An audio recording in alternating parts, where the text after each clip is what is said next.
रमैनी 4। प्रथम चरण गुरु कीन बिचारा, करता गावें सिरजनहारा।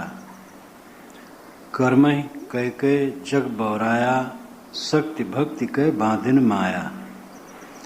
अद्भुत रूप जात की बानी, उपजी प्रीत रमैनी ठानी। गुड़ी अनगुड़ी अर्थ नहीं आया, बहुतक जने चीन नहीं पाया। जो चीन्हे ताको निर्मल अंगा, अनचीन्हे नर भय पतंगा। चीन चीन का गावो बहुरे, बानी परी न चीन। आदि अंत उत्पत्ति प्रलय, आपो ही कह दीन। सदगुरु कहते हैं प्रथम चरण गुरु कीन बिचारा। प्रथम चरण प्रथम आरंभ में शायद वेदों के रचना के भी पूर्व गुरुओं ने, ऋषियों ने विचार किया। ये जगत को देख करके विचार होता है। इतना विशाल संसार जिसका कोई पता लता नहीं है, कहाँ से हो गया, कैसे हो गया, किसने बनाया, इस प्रकार मन में शंका होती है। करता गावें सिरजनहारा। तो सभी ऋषि महर्षि ब्रह्मा इत्यादि भी जगत का कर्ता कोई समझे कि इसको कोई बनाने वाला होगा, और उस सृजनहार का वह गुणानुवाद करने लगे, उनका गीत गाने लगे। संसार को देख करके संसार के रचयिता की कल्पना होती है, लेकिन संसार को अगर हम ठीक से समझें तो अलग इसके रचयिता की कल्पना करने की आवश्यकता नहीं होगी। द्रव्य और गुण, द्रव्य और उसकी क्रिया, ये दोनों अनादि है। जो सत्तात्मक जगत हमारे सामने दिखाई देता है वो जड़ चेतनमय है।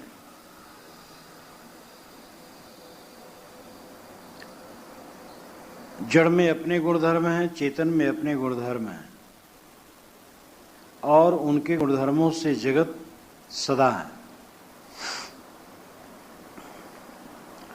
लेकिन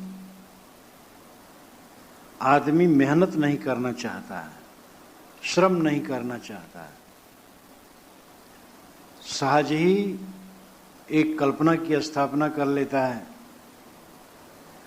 श्वेताश्वतर उपनिषद में कहा गया, काला स्वभाव नेत्र यदृक्षा भूतानि योनि पुरुष इत चिंतम संयोग एषाम न त्वनात्म भावादात्मा अपनीश सुख दुख हेतु। काल, स्वभाव, नियति, यदृक्षा, भूत, योनि, पुरुष, संयोग, संसार के 8 कारण हो सकते हैं। लेकिन ऋषि कहते हैं चिंतम, ये चिंत है। चिंत नाम विचारणी है। क्यों विचारणी है? क्योंकि इसमें 7 जो हैं वो बिल्कुल जड़ हैं। काल, स्वभाव, नियति, यदृक्षा, भूत, योनि, संयोग, ये सब जड़ हैं। पुरुष चेतन ही केवल चेतन है, लेकिन वो सुख दुख पाता है चेतन, इसलिए अनीश है, असमर्थ है। तो जगत कैसे बनाएगा? इसलिए इसके ऊपर कोई समर्थ होना चाहिए, वो बनाने वाला हो सकता है। बात यहां बहुत बढ़िया कही गई है। पहली बात कही गई काल। काल पा करके जगत होता है। जैसे कि धान सब समय नहीं हो सकता है, गेहूं सब समय नहीं हो सकता है, मनुष्य को बच्चा सब समय नहीं हो सकता है, जब समय आएगा तब होगा। काल चाहिए, स्वभाव चाहिए, वस्तुओं का अपना स्वभाव, नियति, नियत का मतलब भवितव्यता, भाग्य। यदृक्षा, यदृक्षा का मतलब सहज हो जाना, हो गया, स्वयं हो गया। भूतानि, भूत यानी तत्व। योनि जो खानियां हैं या बीज। पुरुष जो जीव है, और संयोग पदार्थों के संयोग से कुछ बनता है। ये 8 कारण जगत के हैं। काला स्वभाव, नेत्र, यदृक्षा, भूतान, योनि, पुरुष और संयोग। लेकिन ऋषि कहते चिंतम, ये चिंत है, विचार करने योग्य। क्योंकि 7 तो जड़ हैं और पुरुष चेतन है, लेकिन सुखी दुखी रहता है, तो असमर्थ है, कैसे वो जगत बनाएगा। इसलिए कोई समर्थ को चाहिए वो जगत बनाए। लेकिन जो समर्थ है तो उसको तो सब कुछ मंगलमय बनाना चाहिए। किसी की कला तभी प्रशंसनीय होती है जब सत्यम शिवम सुंदरम हो, और कोई ऐसी चीज बनाए जो आगे चल करके दुखमय हो तो समझदार नहीं माना जाता है। और ये जगत दुखमय है। दुखालयम अशाश्वतम गीता में कहा गया, ये दुख का घर है और नाशवान है। तो कर्ता ने ऐसा जगत बनाया जो दुख से भरा है और अनियंत्रित है, वहां कोई संयम नहीं है। अगर नियम कानून सरकार का न रहे तो पता नहीं क्या क्या हो जाए। जीव को अनीश कहा गया, असमर्थ कहा गया, लेकिन जगत करता भी असमर्थ लगता है। एक आतंकवादी आता है और बंदूक से बड़बड़ बड़बड़ 10 को मार के चला जाता है, और जगत करता बैठा रहता, कुछ कर नहीं पाता है। इसलिए वो भी अनीश है, असमर्थ है। तो आदमी भावुक है। वो भावुकता से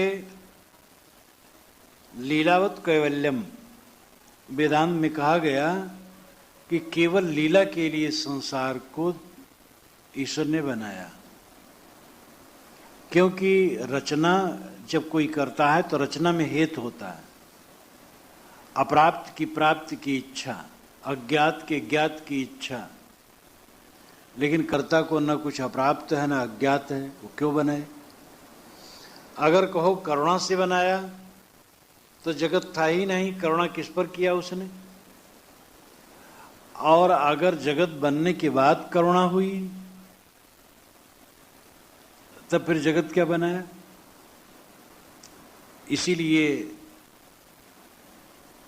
ईश्वर कृष्ण की रचना जो सांख्य कारिका है, उसका भाष्य करते हुए वाचस्पति मिश्र ने कहा कि बताओ, करुणा से जगत बनता है कि जगत से करुणा होती है। करुणा हुई ईश्वर को तब जगत बनाया। जब जगत नहीं था, जीव नहीं थे, कोई दुखी नहीं, कोई था ही नहीं, तब किस पर करुणा किया। जगत बना और लोग दुखी हुए तब उसने करुणा की, तो जगत तो पहले हो गया। तो इसलिए ये जगत करता तो अति चिंत्य है, ये तो और आलोच्य है। वस्तुतः द्रव्य है और गति है। जड़ और चेतन दोनों मूल हैं, और मूल का मूल नहीं होता है। सांख्य दर्शन में कहा गया है, मूले मूला भावाद मूल ममूलम। मूल में मूल न होने से मूल अमूल होता है। पेड़ की जड़ होती है, जड़ की जड़ नहीं होती। जड़ बिना जड़ की होती है। जड़ और चेतन दोनों मूल हैं, इनका और मूल कुछ नहीं। ये किसी जादूगर की फूंक से दुनिया नहीं बनी है। दुनिया में जड़ और चेतन है, दोनों के अपने गुणधर्म हैं। उनके गुणधर्मों से जगत नित्य है। वस्तु नित्य, द्रव्य नित्य, उसकी गति नित्य और जगत नित्य। इसलिए साहेब ईश्वर मधुर व्यंग करते हैं, कर्ता गावे सृजनहारा। लोग सृजनहार कर्ता का गुणानुवाद गाते हैं। प्रभु ने इस दुनिया को बनाया। ये संसार सदा से है, इसको कोई बनाया नहीं। यद्यपि ऐसी बातें भी वेद शास्त्रों में जगह जगह मिलती हैं, जैसे सांख्य दर्शन तो जड़ और चेतन, प्रकृति और पुरुष को ही मानता है। मीमांसा दर्शन भी जगत को अनादि मानता है। जैमिन जो महाकर्मकांडी थे, जगत को उन्होंने नित्य माना, अनादि माना। कोई जगत का कर्ता नहीं, किसी ने नहीं बनाया। नैयायिक और वैशेषिक गौतम और कणाद, इन दोनों ने परमाणु और आत्मा को नित्य माना है। और परमाणुओं में जो क्रिया होती है वो उसमें स्वभावगत है, बाहर से नहीं, ऐसा माना है। वेद शास्त्रों में भी जगह जगह ऐसी बात मिलती है। शुक्ल यजुर्वेद के 32वें अध्याय का 12वां मंत्र है, परिद्यावा पृथ्वी सद्यत्वा परिलोकान परिदिशा परिस्स ऋतस्य तंतुम विचितुम विचित्रे तत्पश्यत तद्भवत तदासीत। परिद्यावा पृथ्वी सद्यत्वा परिलोकान परिदिशा परिस्स ऋतस्य तंतुम विततम विचित्रे तत्पश्यत तद्भवत तदासीत। द्यावा पृथ्वी लोक दिशा स्व, स्व यानी स्वर्ग आकाश,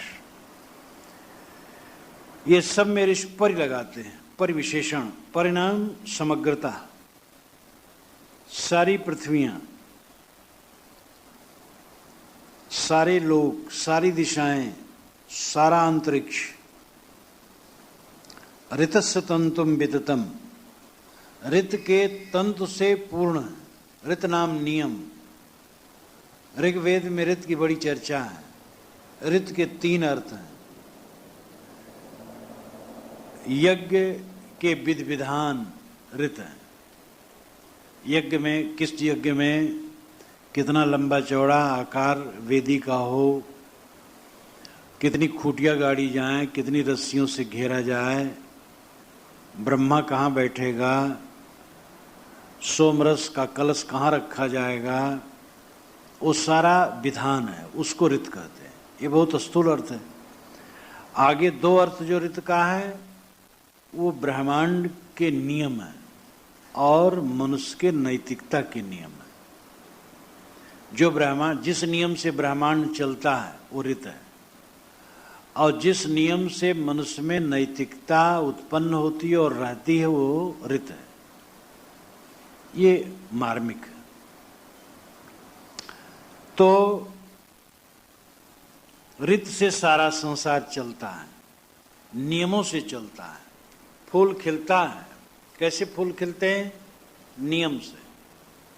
फूल कोई खिलाता नहीं। पानी कैसे बरसता है? प्रकृति के अपने नियम से।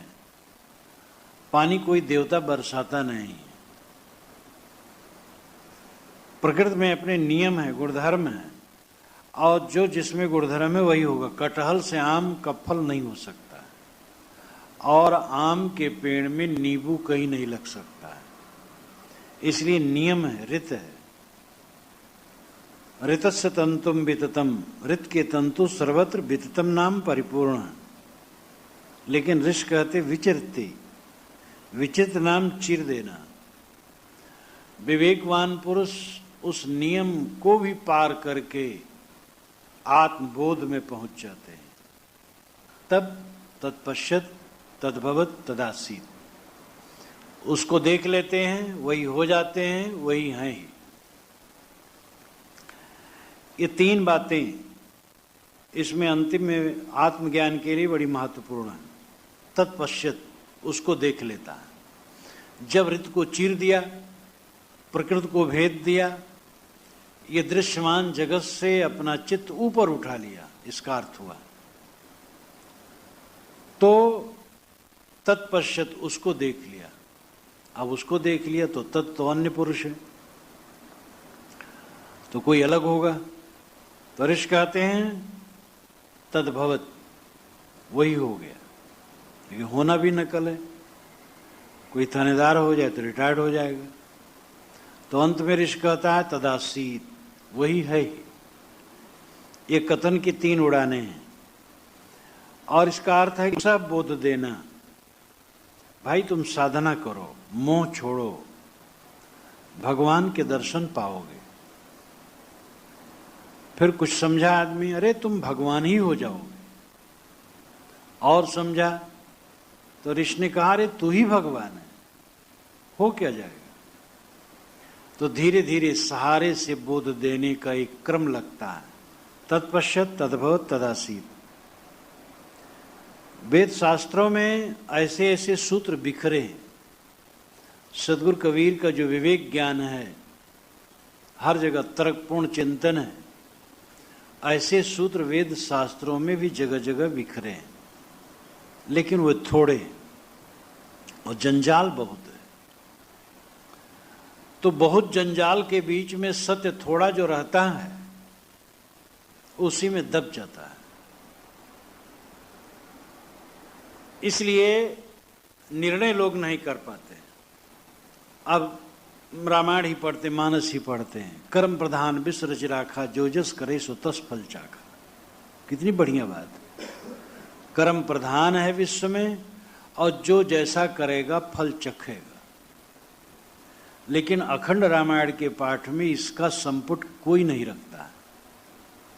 अखंड रामायण के पाठ में द्रोह सुदशरथ अजिर बिहारी, और वही सस्ता नुस्खा वाली चौपाई रखते हैं। कर्म प्रधान विश्व रच राखा, जो जस करई सो तस फल चाखा। ये संपुट में रखें तो अखंड पाठ करने की जरूरत न हो।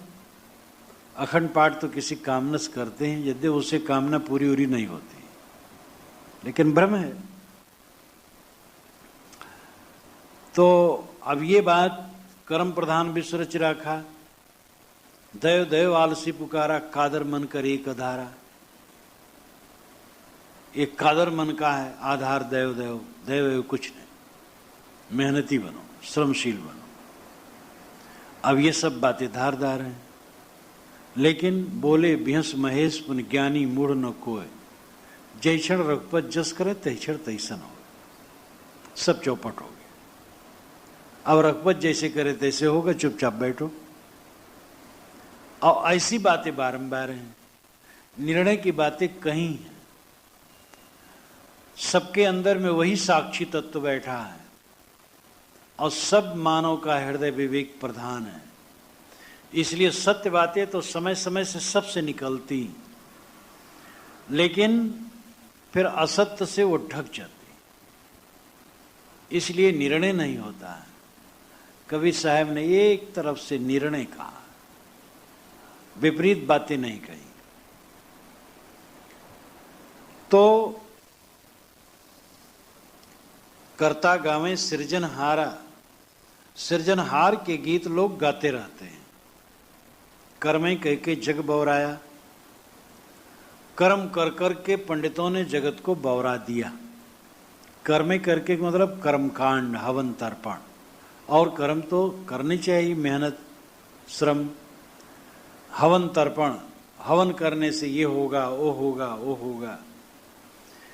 हवन यज्ञ करो, पुत्र पैदा हो जाएगा, धन मिल जाएगा, स्वर्ग मिलेगा, पशु पक्षी मिलेंगे, रिद्धि सिद्धि मिलेगी। अगर किसी ने ब्रह्म हत्या किया है, हजारों ब्राह्मणों को मारा है, गर्भ हत्यारा है, अरबों गर्भ गिराया है, लेकिन अगर वो हवन तर्पण करे तो उसका सारा पाप कट जाए। जो ब्राह्मणों को मारा हो वह अश्वमेध यज्ञ करे, पाप कट जाए। अब एक तो किसी को मारना पहले पाप, और अश्वमेध दूसरा पाप। क्योंकि अश्वमेध में सैकड़ों पशु कटते थे, तो आग में घी, मेवे, अन्न, पशु पक्षी डाल करके हवन करते थे और उसके परिणाम में रिद्धि सिद्धि मानते थे। साहब कहते हैं कर्म कर करके जगत को बौरा दिया। मनुष्य को विवेक देना चाहिए कि तुम्हारे जैसे कर्म होंगे वैसे फल हो, इसलिए कर्म सुधारो, गलत कर्म न करो। और जो प्रारब्ध भोग है वो होगा, लेकिन लोगों ने प्राकृतिक शक्तियों को देव मान करके उनको संतुष्ट करने के लिए हवन तर्पण किया। लोगों ने सोचा ऊपर से बारिश होती है तो ऊपर देवता बैठे होंगे, झांकते होंगे, और उनका कोप, उनकी दया हम लोगों के लिए बहुत महत्व रखती है। इसलिए हवन तर्पण करके उनको खुश करना चाहिए। सुगंधी ऊपर जाएगी, वो खुश हो जाएंगे तो संतुलन रखेंगे। जैसे हम सोच सोच करके करते हैं, तैसे प्रकृति में भी सोच सोच करके सम काम होता है, ऐसा लोगों को भ्रम है। चेतन सोच करके करता, प्रकृति सोच के नहीं करती। प्रकृति तो अचेतन है। पानी की योग्यता हुई, बरसता गया और देश का देश बह गया। नहीं योग्यता हुई, देश का देश चल गया, उसको कोई ज्ञान नहीं है। लेकिन यज्ञ हवन चला और उसमें तमाम पशुवध पहले होता था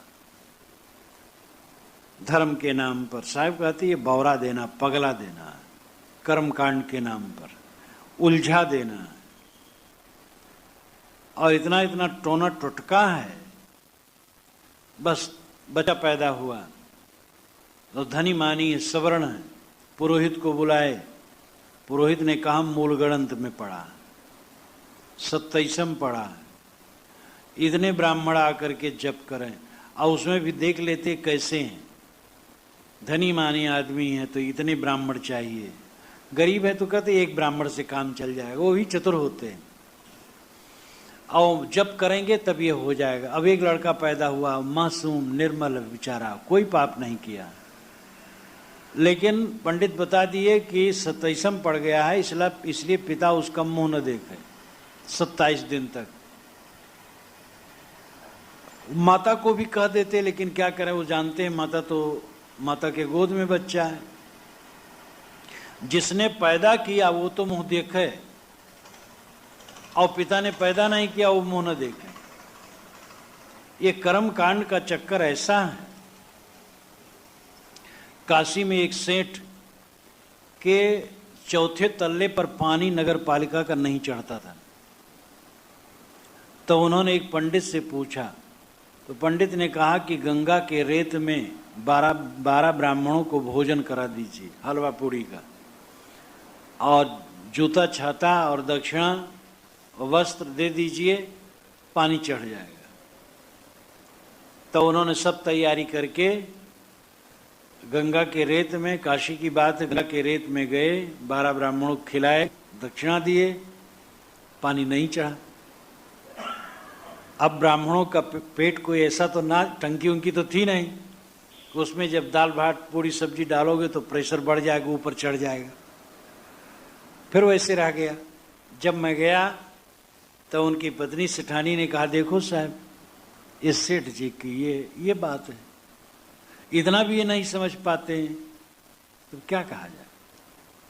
तो कर्म कर करके जगत के लोगों को पुरोहितों ने भटका दिया। और ये मत समझना ब्राह्मणी पुरोहित ऐसे दोषी, नाना मत के पुरोहित जो कर्मकांडी हैं, जंजाल में लोगों को फंसाते हैं, किसी प्रकार मूढ़ बनाते हैं। शक्ति भक्ति के बांधिन माया, भक्ति की भी माया में जीव बंधे। शक्ति भक्ति, शक्ति नाम शक्तिमान जीव भक्ति के माया में बंधा। अथवा कर्मकांड, शाक्त संप्रदाय, भक्ति संप्रदाय, ये सब जीव को बांधते हैं। कर्मकांड के जंजाल में जीव बंधे और शाक्तों के हिंसा में, उपासना में बंधे, और परोक्ष देवता मान करके उसकी भक्ति में जीव बंधे। शक्ति भक्ति का अर्थ शाक्त की भक्ति भी मानी जा सकती है। वैसे शक्ति भक्ति यानी शक्तिशाली जीव भक्ति की माया में बंध गया। भक्ति जरूरी है, भक्ति के बिना हृदय शुद्ध नहीं हो सकता है। लेकिन परोक्ष भक्ति जो जाको इष्ट परोक्ष है, गुरुदयाल साहब ने कहा है कि जिसका इष्ट परोक्ष है वो सत्य का बोध नहीं प्राप्त कर सकता है। इष्ट प्रत्यक्ष होना चाहिए। इष्ट है मनुष्य के रूप में जो बोध वैराग संपन्न है, जिनको हम गुरु और संत कहते हैं। उनकी उपासना भक्ति करने से बोध मिलेगा और संरक्षण मिलेगा। दो मिलता है, बोध और संरक्षण। जो हम नहीं समझ पाते उसकी समझ मिलती है और उनके संरक्षण में रह करके कल्याण पथ हमारा पूर्ण होता है। ये माया मोह में लिपटे हुए लोगों के बीच में रह करके साधक बेड़ा पार नहीं कर सकता। सद्गुरु संतों की संगत से ही उसका बेड़ा पार होगा। तो भक्ति की जरूरत है, लेकिन भक्ति की कल्पना परोक्ष में हुई। अलग देवता है, अलग भगवान है, जिससे मुलाकात नहीं है, उसकी विरह व्यथा में लोग पीड़ित हैं। साहब कहते ये भी माया, भक्ति भी माया। अद्भुत रूप जात की बानी उपजी प्रीत रमैनी ठानी। जात नाम सिद्धांत मत संप्रदाय, ये नाना मत संप्रदायों की बानियां अद्भुत रूप हैं। इतिहास में जिसका कोई पता न हो, कारण कार्य व्यवस्था के अनुसार जो बिल्कुल न हो, इस धरती पर जिसका चिन्ह न हो, ऐसी बातों की कल्पना करके भक्त लोग कवियों ने ऐसा बढ़ावा दिया है कि उसी में लोग नाच रहे हैं और गा रहे हैं। धरती पर जो व्यक्ति हुआ नहीं उसकी कल्पना करके उसको भगवान बना दिया गया और एक उपन्यासिक भक्ति चल पड़ी। अब ये सिनेमा वालों ने संतोषी माँ का फिल्म बनाया और खूब बढ़िया गीत उत बनवा करके खूब रखा, मूर्ति उर्ति सब उसमें फिल्माए बढ़िया। यहाँ वहाँ जहाँ तहाँ मत पूछो कहाँ कहाँ है संतोषी माँ। अब वो संतोषी माँ तक भक्ति बहिया चल पड़ी, जो बिल्कुल फिल्म की चीज है। ऐसे कितने काव्य हैं कि जिसमें उसका नायक एकदम औपन्यासिक है, काल्पनिक है, लेकिन न उसके पीछे कोई इतिहास है, न यथार्थता है, न कारण कार्य व्यवस्था है, न विवेक की बात है, लेकिन उसको इष्ट मान करके लोग रोते गाते हैं। साहब ने इसीलिए कहा है बीजक में, बैठा पंडित पढ़े पुराण, बिन देखे का करे बखान। तो अद्भुत रूप जात की वाणी, नाना संप्रदायों की वाणी बड़ी अद्भुत रूप है। उपजी प्रीत रमैनी ठानी, उसको पढ़ करके सुन करके मनुष्यों के मन में प्रेम उत्पन्न होता है और रमैनी ठानी प्रार्थना करते हैं, आंसू बहाते हैं। गुड़ी अनुगुड़ी अर्थ नहीं आया, बहुतक जने चीन नहीं पाया। साहब कहते गुड़ी हो चाहे अनुगुड़ी हो, अर्थ नहीं आया, वे अर्थ समझ नहीं पाए कर्ता का, सृजनहार का। कितने सद्गुणी हैं और कितने सद्गुण रहित हैं, लेकिन ये दोनों सत्य को न समझ पाए। सद्गुण अच्छी चीज है, लेकिन सद्गुणी भी परहेजगार है, सदाचारी है, बोध नहीं। तो बोध बिना सदाचारी लोग भी भटकते। अच्छे अच्छे तपस्वी हैं लेकिन भ्रांत हैं। जाहिदे गुमराह का मैं किस तरह हमराह हूं, वह कहे अल्लाह है, मैं कहूं अल्लाह हूं। कोई जाहिद है, जाहिद नाम परहेजगार, त्यागी, संयमी, लेकिन गुमराह है, रास्ता भूला है, तो उसका साथी मैं कैसे बनूं? वह कहता अल्लाह है और मैं कहता हूं अल्लाह हूं। है पता नहीं कहां, हूं मैं प्रत्यक्ष हूं। तो गुणी अनुगुणी ये दोनों समझ नहीं पाए, बहुतक जने चीन नहीं पाया। साहब कहते बहुत लोग ये सृजनहार का प्रपंच न समझ सके और भटक गए। जो चीन है ताको निर्मल अंगा, अन चीन्हे नर भयो पतंगा। जिन्होंने चीन्हा समझा उनके अंग निर्मल हो गए। जो कारण कार्य व्यवस्था को समझा, विश्व के शाश्वत नियमों को समझा, उसके चित्त से दैवी कल्पना उड़ जाती है, जादूगरी की बात उड़ जाती है। लीला के लिए दुनिया को बनाया किसी ने, ये प्रपंच उड़ जाता है। दुनिया तो है ही, दुनिया में रह करके तुम्हें करना क्या है। आदमी अपने चित्त में ऐसी बातों को स्थान देता है जिसकी जरूरत नहीं, ऐसी बातों को स्थान नहीं देता जिसकी जरूरत है। एक आदमी के पैर में कांटा चुभा हो, वैद्य के पास ले गया हो और वो कहे कि वैद्य से कि कांटा हम तब तक नहीं निकलवाएंगे जब तक यह न जान लें कि ये कांटा किस पेड़ का है और किस शाखा का है और इस कांटे में कितने कितने तत्व का समावेश कितनी मात्रा में है। तो ये सब तो जान नहीं पाएगा, बीच में उसका प्राणांत होगा या रोग बढ़ेगा। निरर्थक बातों में चित्त न दो, सार्थक बातों को सोचो। जिन्होंने चीन लिया, पहचान लिया जड़ चेतन के गुणधर्मों को, चित्त न दो। सार्थक बातों को सोचो। जिन्होंने चीन लिया, पहचान लिया जड़ चेतन के गुणधर्मों को, उनका भ्रम कट गया, मन निर्मल हो गया। अनचीन्हे नर भय पतंगा, जो नहीं चीन पाए, नहीं समझ पाए, जड़ चेतन का बोध नहीं पाए, वो पतंगे के समान कल्पना में कूद कूद के जलते हैं। चीन चीन का गावो बौरे बानी परी न चीन, आदि अंत उत्पत्ति प्रलय आपू ही कह दी। चीन चीन का गावो बौरे, अय पगले तुम कहते हो मैं चीनता हूं चीनता हूं, क्या चीनते? तुम्हें बानी चीन नहीं पड़ी, अथवा चीन चीन का गाओ बौरे, अय पगले चीन पहचान पहचान, क्या गाता है? वाणी को गाते घूमता है, पोथी के अध्ययन में केवल पड़ा है। पोथी की बात पहचान परख कर, लिखा तो है, लिखा है राजा सगर की पत्नी को 60,000 बच्चे एक साथ पैदा हुए,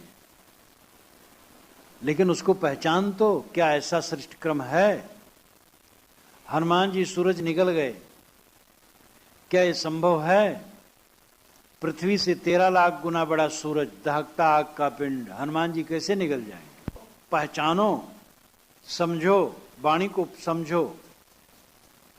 अमुक महात्मा, अमुक महापुरुष, अमुक भगवान बिना माँ बाप के पैदा हो गए, कैसे पैदा हो जाएगा बिना माँ बाप के? इसलिए पहचानो वाणियों को। चीन चीन अय मनुष्य परखो परखो, सत्य को परखो।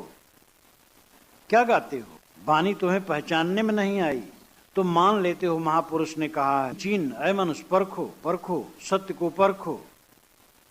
क्या गाते हो? वाणी तुम्हें पहचानने में नहीं आई, तुम मान लेते हो महापुरुष ने कहा है। तुम मान लेते हो महापुरुष ने कहा है, बड़ी किताब में लिखा है। बहुत ज्यादा लोग इसको कहते हैं, बस इसी अंधाधुंध में बह रहे हो। तुम्हें वाणी पहचानने में नहीं आई। आदि अंत उत्पत्ति प्रलय आपू ही कह दीन। जगत के आदि अंत और उत्पत्ति प्रलय की जो बात कहते हो, तुम ही तो कहते हो, दूसरा कौन कहता है? तुम ही हो, कल्पना करते हो, अमुक ने दुनिया बनाई, अमुक ने पालन किया, अमुक ने विनाश किया और करता है, ये तुम्हारी कल्पना है। इसलिए कर्ता के कर्ता तुम हो, तुम अपने को पहचानो।